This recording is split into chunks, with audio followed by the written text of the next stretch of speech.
So today, Alex is going to guide us through the powerful potential and important considerations of working with children's charts. When I was learning astrology, I was taught that you start off the world as your moon sign and you grow into your sun sign via your ascendant. A child is going to express their moon sign with their parents. You're going to be something different with your brothers and your sisters. Where are some of the pitfalls that you've seen people fall into? I think a lot of astrologers tend to get in over their heads with problems. It's knowing where to draw that line with astrology. Once you're a parent, it's like, oh my God, this is way harder than I ever imagined. Parenting is an even harder job than teaching. Astrology has been such an incredible tool for me as a parent. I lean on it almost daily. We need to find ways that we can use it in a way that is ethical and useful. Here's a tip for any parent. Jupiter return is the most important year of a child's life. Take them on a holiday that's as far removed from their own culture as possible. All right, everybody, welcome back to the Astrology Hub podcast. Today, we're thrilled to have a true leader in the field of astrology and education, Alex Trenoweth. I know many times on this show, we've talked about how amazing it would be if astrology were taught and used in schools. Well, Alex has very firsthand experience with this and more. So today, Alex is going to guide us through the powerful potential and important considerations of working with children's charts. She'll share why understanding a child's natal chart can be a game changer for parents and educators, hidden developmental stages revealed by planetary placements, what she's learned while bringing astrology into classrooms, and the ethical guidelines every astrologer should follow when working with kids. And we could not have a better astrologer to guide this conversation. Alex is a professional school teacher and award-winning astrologer who holds a master's in cultural astronomy and astrology, alongside her diploma from the Faculty of Astrological Studies. And she even received an honorary PhD for her groundbreaking research on adolescent behavior and lunar cycles. She's the author of Growing Pains, Astrology in Adolescence, and Mirror, Mirror. She's spoken around the world, integrating astrology into schools and supporting parents, teachers, and children with insight and care. So as you can see, we're in very good hands today for this conversation. Alex is also going to be an Inner Circle guide for us in 2026. So Inner Circle members, we have that to look forward to as well. Whether you're a parent or a grandparent, exploring your children's or your child's individuality, or an astrologer curious about reading charts for minors, this episode is for you. Alex, welcome to the Astrology Hub podcast. I know we haven't done anything official with you since 2015, our very first summit ever. And so I'm really, really honored to have you back on the platform here today. Thank you. I'm thrilled to be back. All right. So let's start, because it's your Astrology Hub podcast debut. Let's start with a little backstory. What brought you to astrology, and then what brought you to specializing and focusing on children in astrology? Okay, so I got into astrology because I was skeptical. My birthday is 20th of July, next week. Nice. And my mom was reading newspaper astrology, and it must have been like a Sunday supplement, and I was maybe 11 or 12. And she came across mine, and it described Cancers as being home-loving and shy. And I was like, well, I guess that means that's not true for me. And my mom, being a Sagittarian, she was outgoing, lively, and adventurous. And I was like, wow, I guess astrology is a load of rubbish, because my mom's quite a homebody. But anyway, so whenever someone asks me, what's your sun sign or what's your star sign, I would say on the cusp of Leo. I would never own up to being a Cancer. But one day, close to the end of my university education, just before I moved to England, a friend of mine was reading. She said to me, she says, "Are you a Leo?" And just to be kind of contrary, I said, "No, I'm a Cancer," just to show that astrology doesn't work. And she said, "I bet you have the moon in Leo." And I'd never heard of such a thing. And so she got out this beat up old ephemeris, and she drew up a rudimentary chart for me. And she says, "Yep." Pointed to it, there's your moon in Leo. And she says, and if I've done my calculations right, you're a Gemini rising, which means your ruling planet is Mercury, and that's also in Leo. And to me, it just looked like absolute magic. And I was hooked, because no wonder I felt like a Leo. because, my ruling planet was in Leo. My son's ruler was in Leo. So, it made a lot of sense to me. And from there, I just couldn't get enough. I got a beat up old astrology book, started studying. Then I moved to England and I heard Russell Grant talking about astrology, talking about aspects and transits. And I was like, wow, there's another astrologer on this earth who speaks the language and I have to find him. So I found my way to the Faculty of Astrological Studies. And I just started taking classes and I started practicing the way you normally do with, reading for your friends and your family. Now, how I got into education was my given name isn't Alex. I have a legal name that I have to use, for banks and stuff like that. The only people who call me by my given name are, bankers and lawyers and doctors and people I don't want to hear from. So anyway, my first day of my full-time job, I asked my head teacher if she would call me Alex. And so she must have Googled Alex because the next day I was formally summoned into her office and I was told that under no circumstances was I to talk about being an astrologer or to use the name Alex because a parent might Google me and complain. And if that happens, I could be dismissed for gross misconduct for bringing the school into disrepute because it was a Christian academy. Now, had this happened today, of course, I'd be prepared with an argument for religious persecution. But back then, I was just a new teacher. I was pretty new to England as well. I didn't really have a lot of power back then. Not that I do now, but I know a bit more about how to defend myself these days. And so I just went along with it. But the first thing I did was sneakily, saying I can't do something is a sure way of guaranteeing I'm going to try it. And I put my class into a seating arrangement according to sun signs. So I had all the fire signs in one row, all the earth signs in the next, all the air signs and all the water signs. And if you're a teacher, don't do this because what happened was the fire signs, of course, took over. And the air signs, being as they are, shouted over the heads of the earth signs. And the earth signs had kind of sat there in silent shock. And the water signs started to hug themselves and rock to self-soothe. So it didn't work. But, teaching is a hard job. And, it's a lot going on. And I was also a single parent. There's so much going on in my personal life, let alone my professional one. And I didn't think I could do it. I didn't think I could be a teacher. But one day when I had decided that I was going to give it up, I looked out at my class and I was really sad because I wanted to be a teacher since I was 6 years old and I was going to give it up. But I looked out at them and I realized something that changed my life. They all have the same Jupiter sign. And they also have all the same Saturn sign. And their Jupiter sign and Saturn sign were playing off my Jupiter and Saturn sign. And suddenly I had them. And it's not that I use astrology to, say, okay, you guys got Jupiter in Cancer. You can only study history. It's not like that at all. It's just understanding how they learn.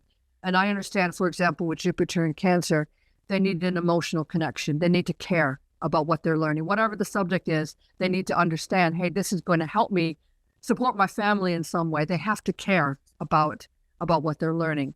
So that's how I got astrology, started bringing astrology into education. And I did a full Jupiter cycle of teaching, observing what works and what doesn't work with each Jupiter class that I taught.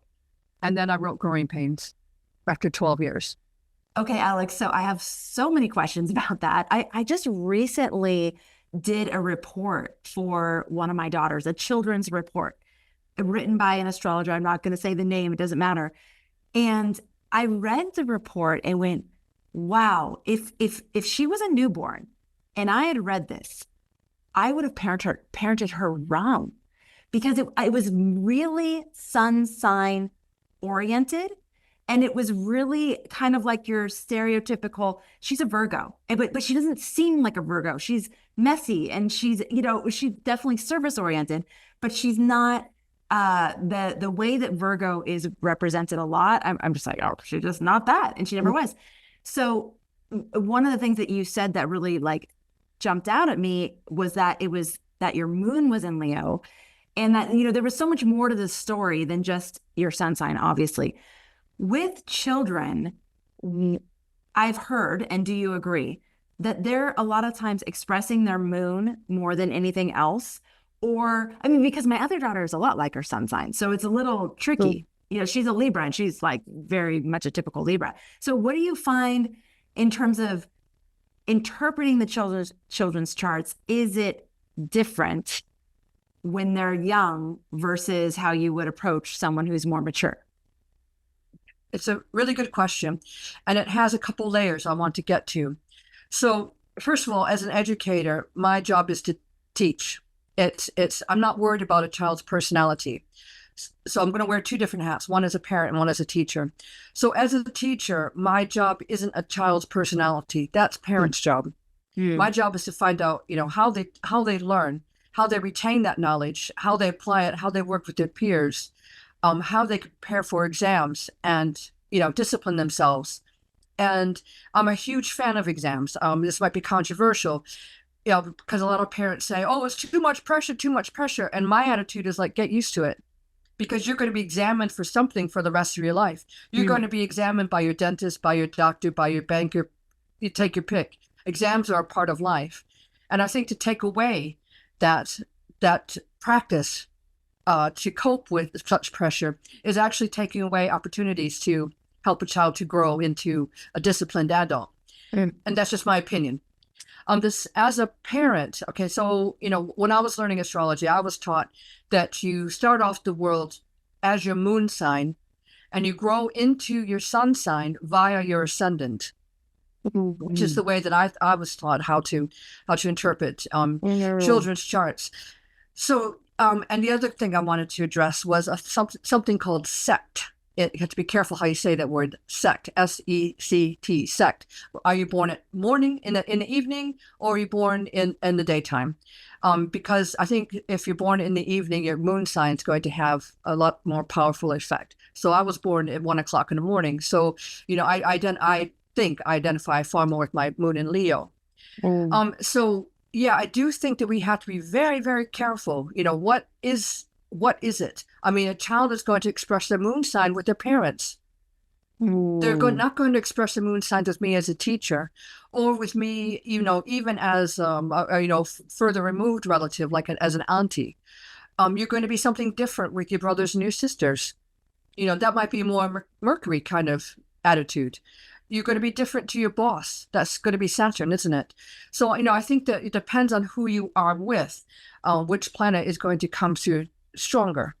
But I'm very, very, very careful about those inner planets when I'm talking to parents. And I think that every astrologer needs to be careful because parents are looking for a hook to hang everything on, because parenting is an even harder job than teaching. It's relentless. You never get a break. It's constant pressure, it's never ending. It's always something, always a problem that comes along. And I think that, if, parents listening out for that and they think they hear it, they're going to blame the astrologer for things that go wrong. So I think you have to be very careful with parents. And I know we're going to talk about the ethics of reading children's charts, but, with parents, I think you have to look at a parent and a child's chart together. You can't just read a child's chart. That's pointless. Because a parent and a child are very much a working unit, or parents, or whatever part of the people that the child lives with, and the personal circumstances they find themselves in. Are they the eldest child? Are they middle? Are they adopted? Are they step? What kind of circumstance are they in that family? These are all really important questions that astrologers need to address, and so not to read the child's chart on its own. Hey there, I'm sorry to interrupt, but I have something I think you're really gonna love.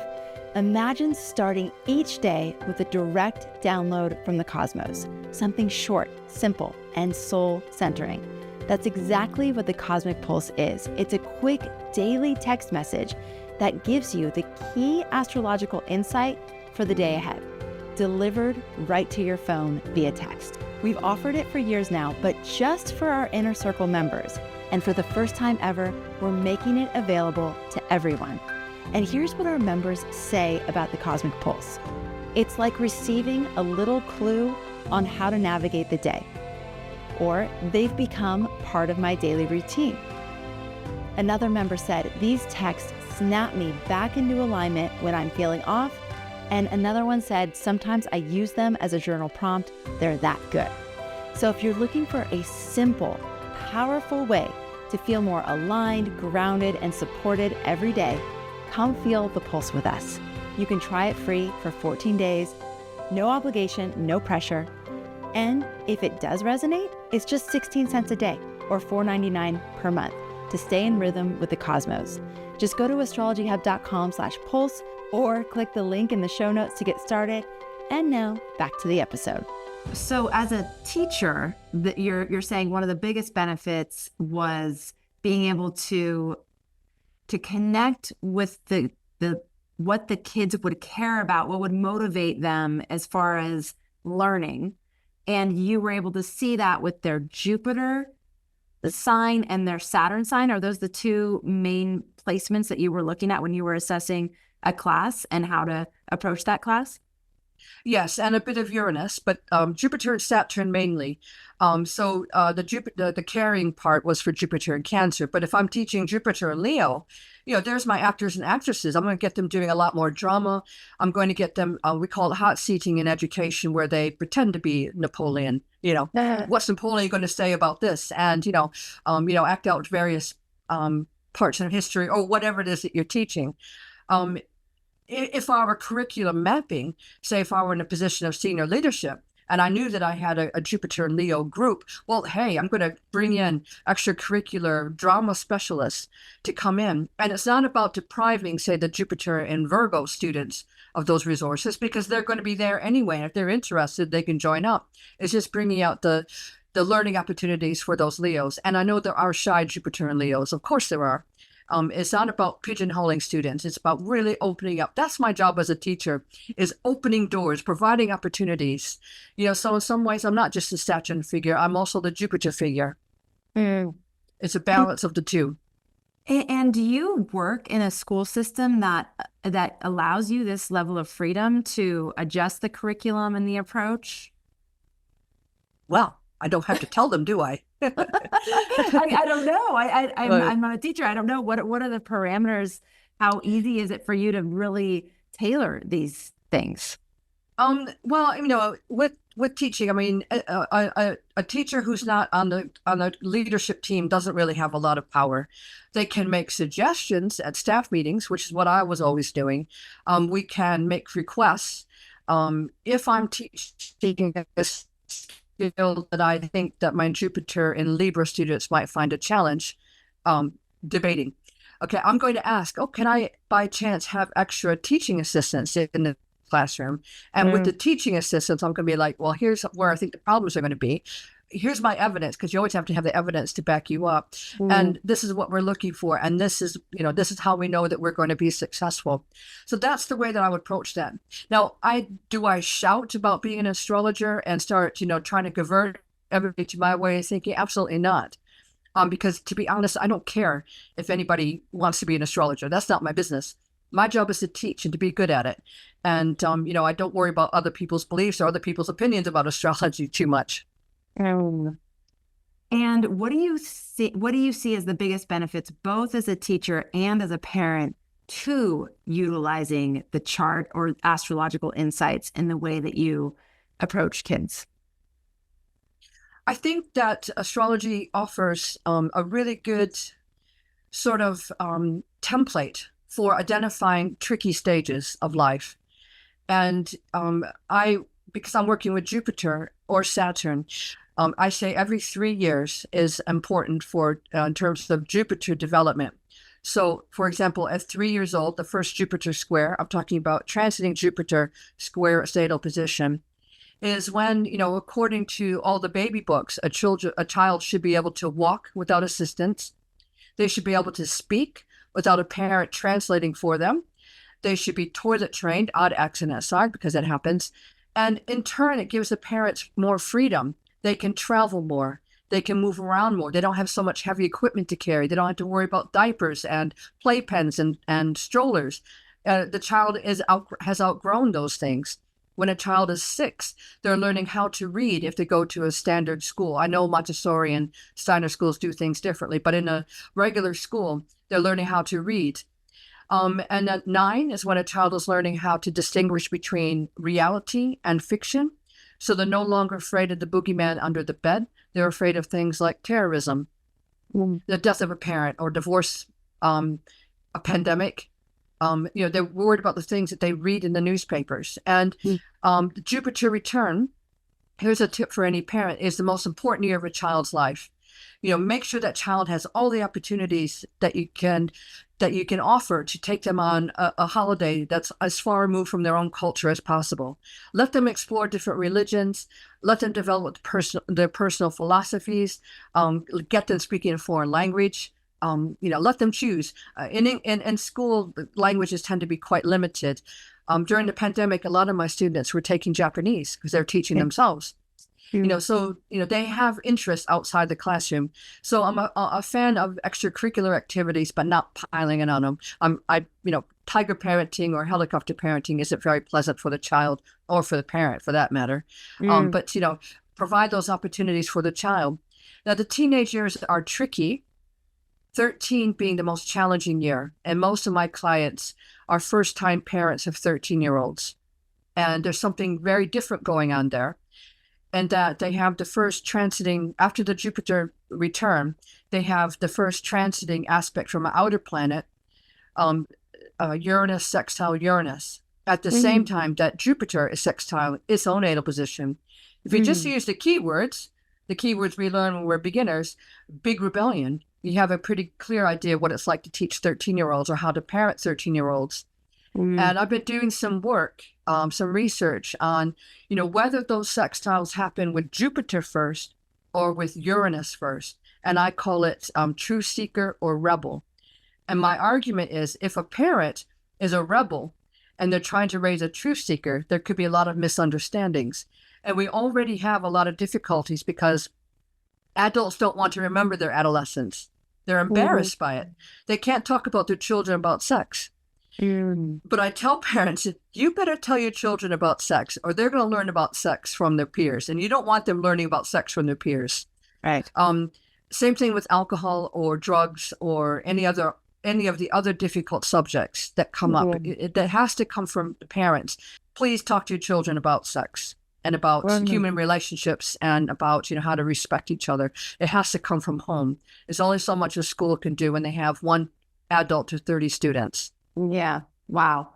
Well, and a lot of different parental opinions about how they should handle it. Also, I feel like schools are in a tough position when it comes to some of these more sensitive issues because not everybody agrees on the timing and approach of how a school would even talk about it in the first place, right? What else does astrology tell us about the developmental stages? So we went through the Jupiter return at age 12, well, and also the Jupiter phases. The different, phases of development based on the Jupiter cycle. And then you talked about Uranus and Jupiter sextile. And then we have the Saturn return. Saturn opposition. Saturn opposition. At around 14 or 15. And I think that the difference between the time that lapses between the first Jupiter return, because Jupiter can go retrograde and go direct again. So you can have 3 hits of Jupiter. So I'm talking about the very first Jupiter return to the final Saturn opposition, for me, in my model of working with teenagers, marks out astrological adolescence. And so there's advantages and disadvantages to having a long adolescence and to having a short adolescence. So you think about it, you have a girl sitting in a classroom and, she's having to put up with boys who think the height of humor is pinging her bra straps or trying to look down her sleeve to see if she has hair in her armpits, or these sort of things that go on in a year 7 class. Year 7s are 11 to 12. So a girl's experience is, kind of like, I remember being that age and I hated the way the boys acted. And I think girls do too. And I just kind of would like that equate, because we already stuff everybody who's going through puberty together all in the same school. We call it middle school. And everybody complains about middle school, and they're all going through it all together, and they're all got to go through this embarrassment together, and the teachers are overwhelmed. They got all these things happening in that particular age range, and there's not enough assistance in there, and parents and teachers, they'll just grow out of it, and do nothing about it, where that is the time where they need more teaching assistants, more activities. I'm talking about school trips, and I'm not talking about making some overworked teacher give up their weekends to take kids on a camping trip. I'm talking about getting professionals in, to help these children have a good experience camping with all the regulations in place. I know we all know horrific stories about things that go terribly wrong. I'm talking about having professionals in. You're getting me on a tirade now about education. We constantly complain about, education isn't this, isn't that. We should be investing in education, making sure that teachers stay in the profession, giving them a reason to, feel like they're being successful in teaching, doing the thing that they love. I don't know too many teachers who really hate teaching or hate children. You wouldn't do it, right? You wouldn't do it. They hate the workload. They hate the BS that goes along with it. They hate being told what to do all the time. They hate not being able to follow their passions. That's what they hate. And yet we have this problem, and it's coming to England too, where we can't get teachers to stay in the profession. Uni statistics say the average teacher doesn't last more than 5 years past teacher training. And that I've lasted, 30 years is because of astrology, because I've learned how to pare my workload down using astrology. I don't have to guess at things. I don't have to struggle with coming up with activities. All you got to do is say Jupiter and Scorpio, and I got my curriculum planned out because I know that, I know what I'm doing and how to plan those things. Wow. Alex, do you see, we're in a time obviously of massive change, and there's going to be changes across industries, across the board, both with technology is probably going to be the biggest reason why, but probably other things too. If you could wave a magic wand and paint the perfect scenario for education in the future, what would that look like? I really quite like the idea of, using individual plans, for some sorts of study. Like, say, for example, for history, you can work modularly, having, okay, now we got to learn the French Revolution, but you could pass all the questions and move on to the next topic and then work your way through. That kind of thing works. But I think that, as it is now, the first subjects that get cut are arts, music, physical education, art itself. Yeah. They're the first subjects to get cut. And I am totally against that. I am like, if a child has a passion, get the extra, professionals in. And AI does have a role in education. We need to find a way to reduce teachers' workload, how to mark papers. The old-fashioned way of marking papers, going through each question, tick, tick, tick, I think it's so outdated. I think we need to move away from it. Yeah. Yeah. Okay. But then we get the problem with essays, and we have AI creeping in with kids writing essays, with using AI. Yes. But there are ways we could test, whether or not they actually are, absorbing what they say they're absorbing. So, I think that we need to. It's like it is in astrology. It has its advantages and disadvantages. I can't see AI taking over teaching, completely, like I can't see it taking over astrology completely. Because there's something called the human touch. And as long as we are human, we need the human touch. Yeah, definitely. How long will be human? I don't know.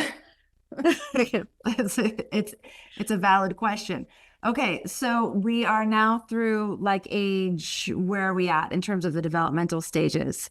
You're starting to talk about the Saturn square. Opposition. So yes, the Saturn opposition. There is a Saturn square. That's at 7.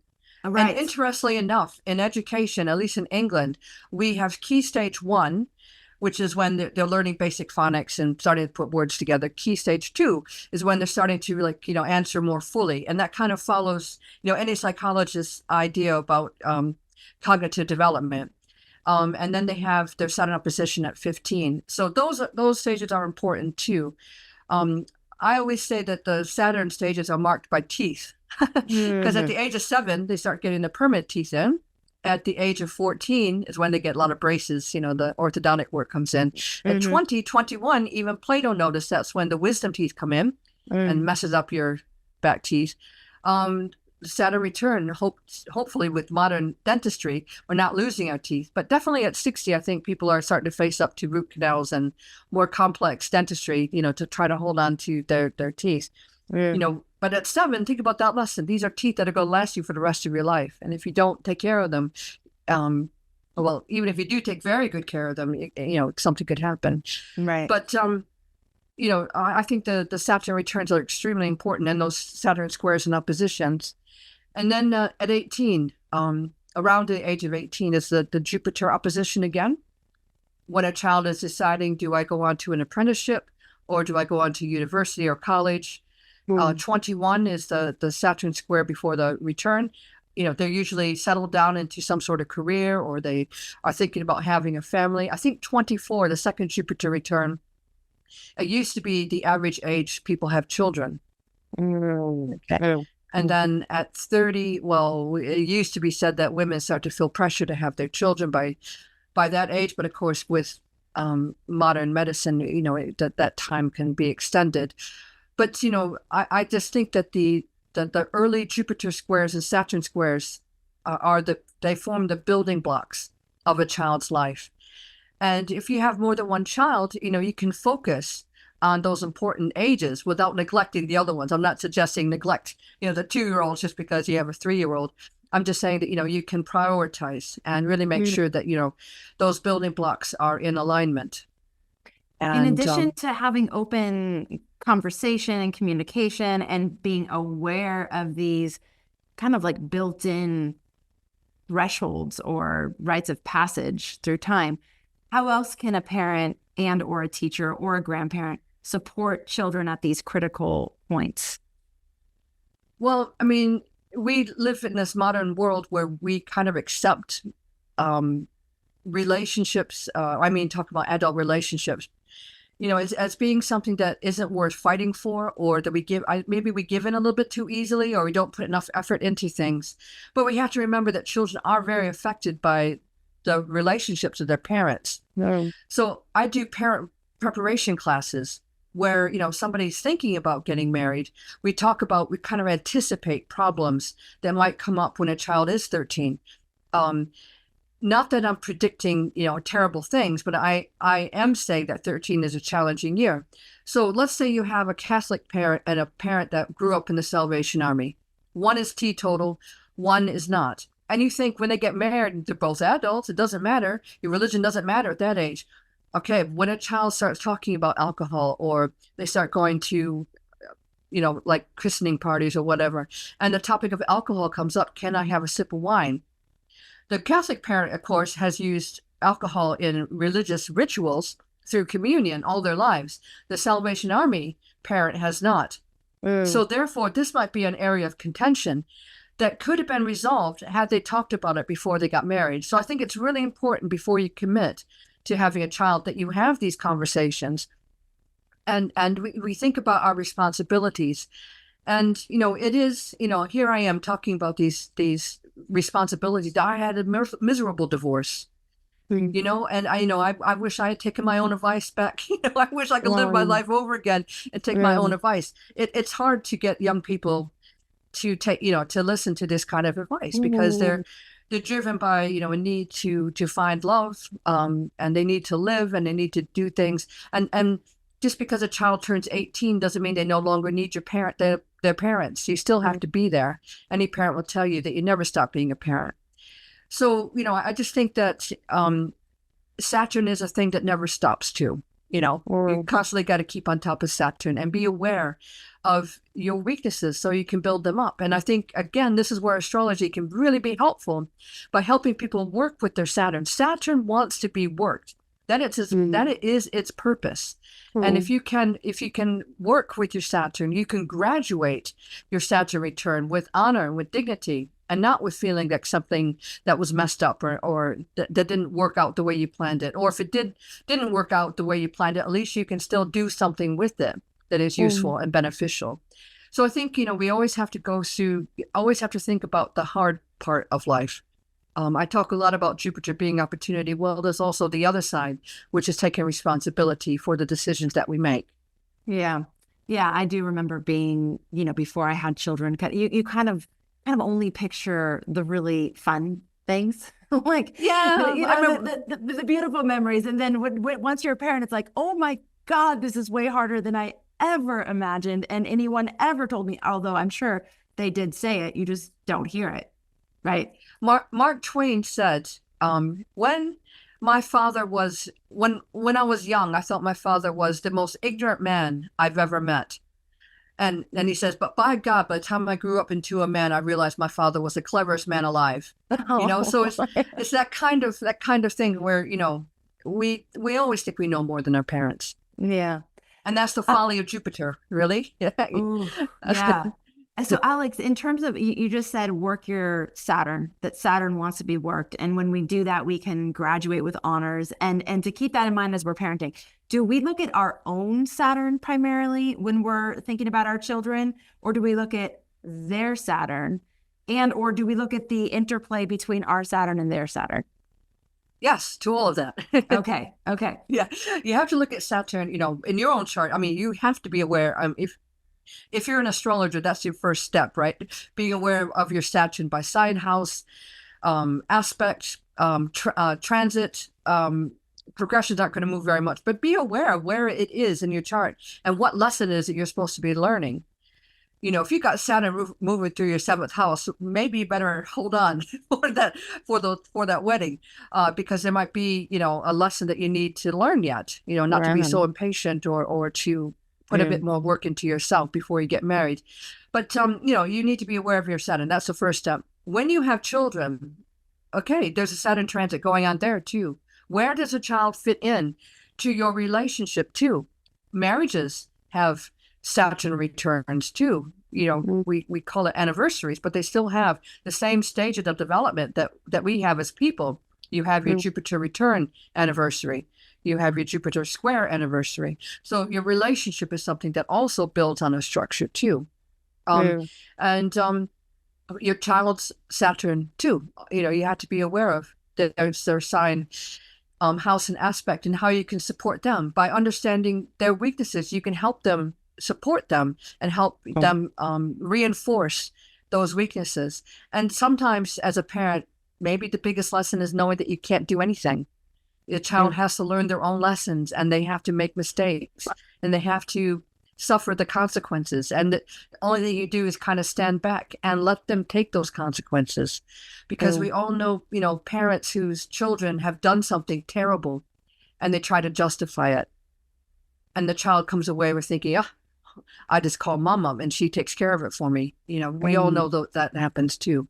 So, it's all about understanding Saturn. And at the end of the day, as we say in England, the ultimate goal is to be a good person, to do the right thing, to try your best not to hurt other people's feelings, and just to develop your own personality, your own personal philosophy, and to, if you choose to have children, to make sure that you take the responsibility, the big responsibility it takes to raise that child.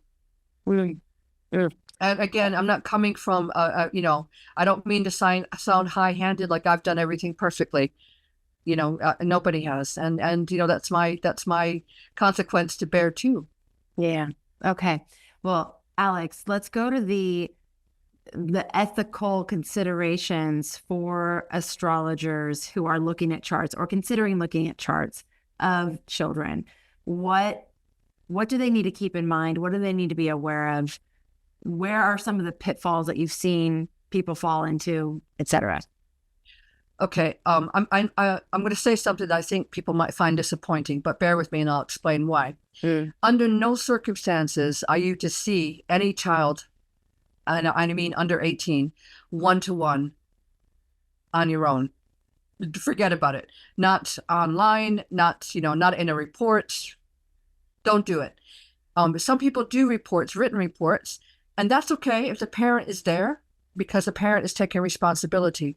Okay, so let's go down the route. Say you're seeing a child one-to-one, a girl, and she says, is this confidential? And you're an astrologer, a professional one. Of course it's confidential. I won't tell anybody. And in the course of the consultation, she discloses as a 14-year-old girl that she's pregnant. What are you going to do? This happens, and I hate to be downer on this. This happens. What is an astrologer going to do? You've promised your confidentiality. You have no training in child protection. you barely have training in any, from any school on what to do in these circumstances, and you're dealing with somebody who's a minor. So let's say you choose not to do anything. You feel bound by the consequence. You feel bound by confidentiality. So you don't say anything. Eventually it comes out. But she says, I told my astrologer. Oh my God. Okay. Wow. So not only is the astrologer in it up to over their head, the whole entire profession is in it up over their head. Mm. So that's a huge problem. So under no circumstances, if you heard nothing that I've said today, please don't see under 18s on your own. Let me ask you a question on that. What if prior to the reading, you have both the parental and child's consent to share any critical information that comes up? Thank you for that question. I wouldn't touch it with a barge pole, because when that child without a parent tells you their problems, they've made you responsible for those problems. Mm. If the parent is there with you, the parent is responsible. Now, some people argue with me, and I've had quite a few arguments with astrologers, which is why I'm so ready with the answer. Okay, you don't want a child to disclose to you. You don't want that, because you are not trained to know how to deal with it. Now, I am trained because I'm a teacher. And if you're a psychologist, and if you've had all the training, you know what to do. And you wouldn't have a child one-to-one with you under any circumstance anyway. You would know who to call. The average astrologer doesn't. So it's really important that, that the parent takes responsibility. And even if you do see a parent and a child together, you still have to assess whether or not that parent is competent to deal with the problems the child is saying to you. Now, the other thing is that same child can go to a teacher who's trained to deal with these problems, and they would know what to do. They don't have to come to an astrologer. They're coming to an astrologer because they're hoping that the astrologer will keep their secret. That's what that's about. They have school counselors, which I will also say are inadequate. But they have other avenues to more robust avenues to take those problems to, people who know how to deal with it, rather than coming to the average astrologer who isn't trained. So you're saying no one-on-one readings for anyone under the age of 18. And it doesn't matter if it's recorded. It doesn't matter if you're one-to-one with a child and they come out with an accusation. You don't have a leg to stand on.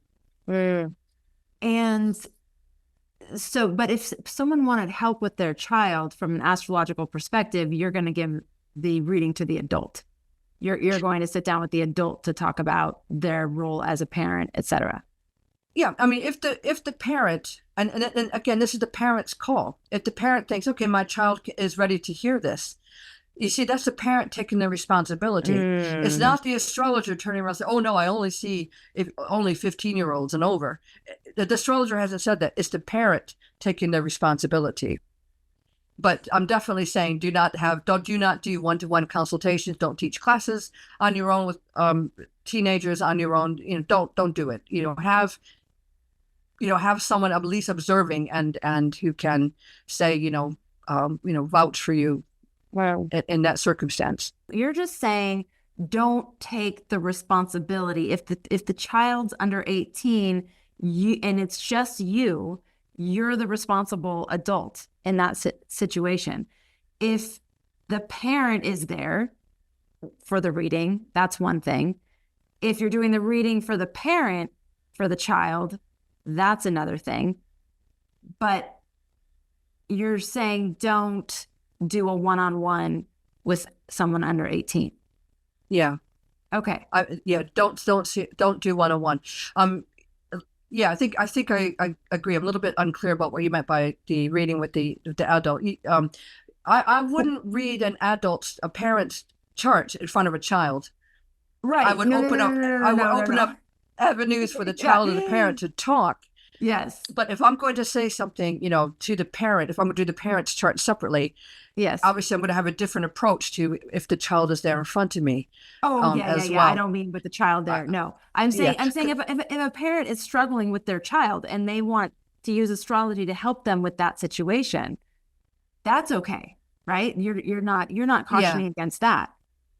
No, but I'm saying know what you're talking about. Yeah, that's true. And make sure you're not in over your head. I mean, nobody comes to an astrologer because everything is wonderful. They're coming to an astrologer because there's a problem. And I'm sorry to say this, some teenagers have really deep problems. Self-harming is anorexia. These are quite specific difficulties experienced during adolescence. The problem of dysmorphia, is a very common problem in adolescence. So don't get in over your head either. If you can't answer a question, and be careful about diagnosing things.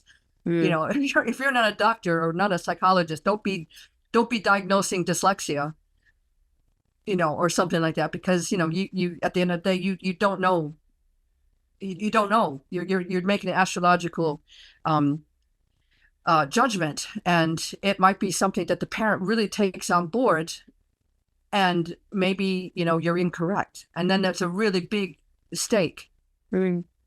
So for astrologers who have argued with you in the past about, you said that you've had some heated debates, what is their argument for why it would be okay to do a reading for someone under 18?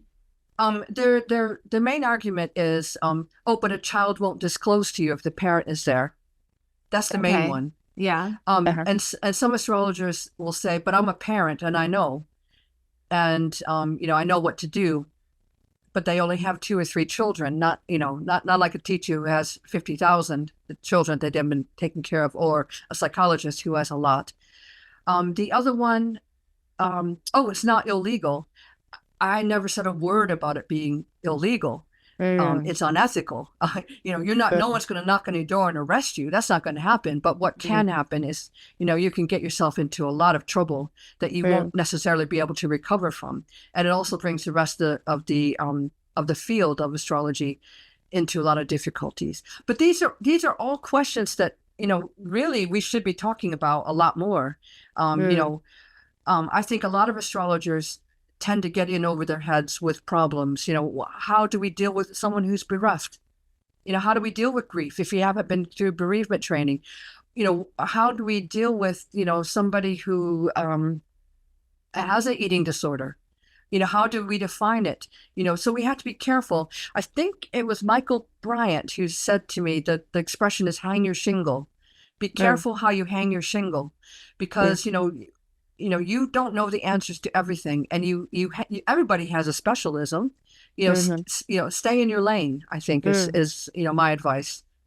And for people who want to pursue using astrology as a tool, either as a teacher or a parent or as an astrologer, what kind of supplemental education, certification, where would you guide them? Where would you say, start here?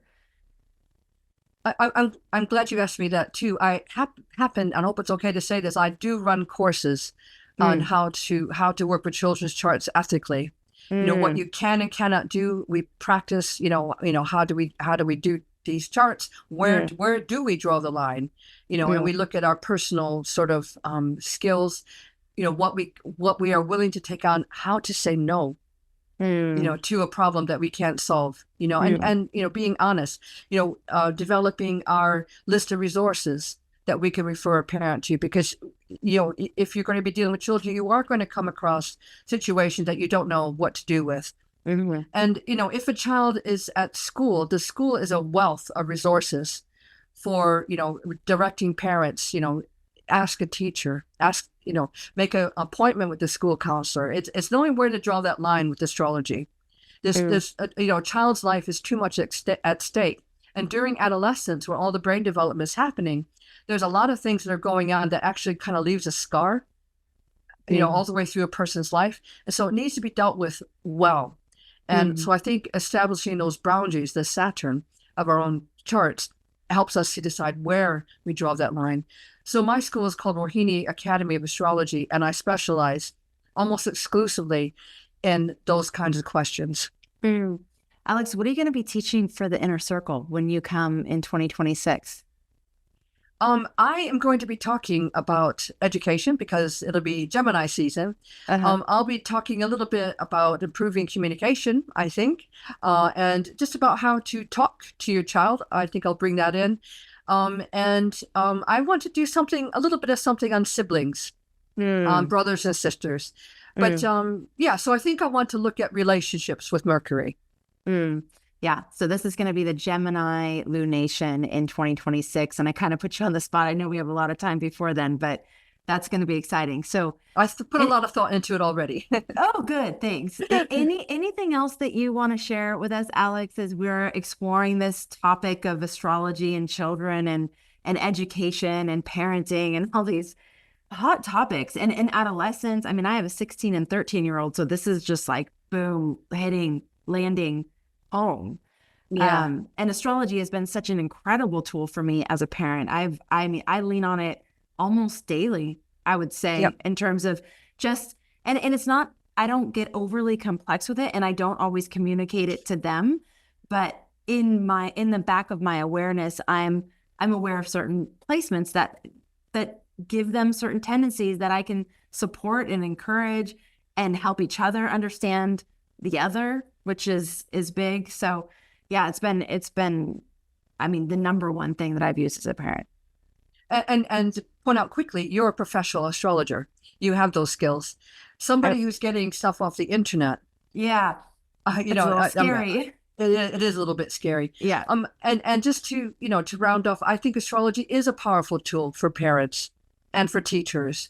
And I think that we need to find ways that we can use it in a way that is ethical and useful and isn't just going off something that somebody tweeted or put on Instagram. I love a good meme myself, but you got to look at them with the humor that they're meant. Yes. With which they're meant to be taken. Yes. But I do think that astrology is an incredibly powerful tool, and it is my passion to teach astrologers how we can help adolescents navigate the most difficult time of their lives, and parents as well. 100%. Help the child. Yeah. Help guide the children. Yeah. I mean, people often say when we do any episodes on children and astrology that they wish they wish their teachers had known about astrology. They wish the parents had known about astrology. They wish they had known about astrology growing up, and that it would have just helped them understand themselves and help them have a sense of purpose and direction and an awareness of who they are and why they're here. I wish I had it too. Yeah. I didn't have it. When I was first teaching, I wish I figured it out earlier. Can I just give a little shout out for my new book? Zeus. Oh, yes. This is why I'm in a purple room. Zeus on the Loose is all about Jupiter cycles.